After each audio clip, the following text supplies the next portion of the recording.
সারা ওয়ার্ল্ডের মধ্যে আমার ছেলে কোরআনের ময়দানে বিশ্ব কোরআন প্রতিযোগিতায় তৃতীয় হয়েছে, প্রথম হয়েছে। ক্রিকেটের মধ্যে ছাড়া 10-12 জন গিয়েও কোনো সিরিয়াল আনতে পারে না, কোনো ফাইনালে উঠতে পারে না আজ পর্যন্ত বাংলাদেশ। তারপরও লক্ষ লক্ষ টাকা সরকার তাদের পিছিয়ে ব্যয় করে, সরকারি কোনো খরচ বহন ছাড়া সে বাংলাদেশের সুনামকে এরকমভাবে ধাপে ধাপে বারবার প্রতিনিয়ত সে উঁচু করে আসছে। সৌদি আরবের মক্কাতুল মুকাররমায় 123টি রাষ্ট্রের মধ্যে সে প্রথম স্থান অর্জন করেছে 30 পারা গ্রুপে।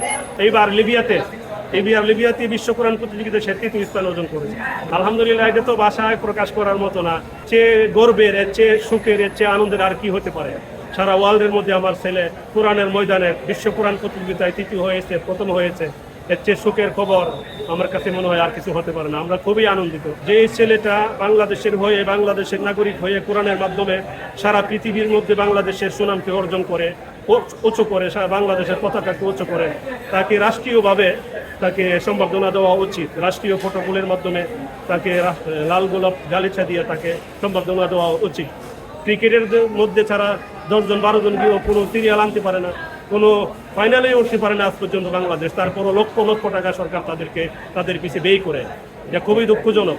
একটা ছেলে সরকারি কোনো খরচ বহন ছাড়া সে বাংলাদেশের সুনামকে এরকমভাবে ধাপে ধাপে বারবার প্রতিনিয়ত সে উঁচু করে আসছে, বাংলাদেশের সুনামকে অর্জন করে আসছে। তারপরও সরকার তাকে কোনো প্রোটোকল দিচ্ছে না, কোনো সম্বোধনা দিচ্ছে না। আসলে আমরা মুসলমান হয়ে আমাদের খুবই দুঃখ লাগছে।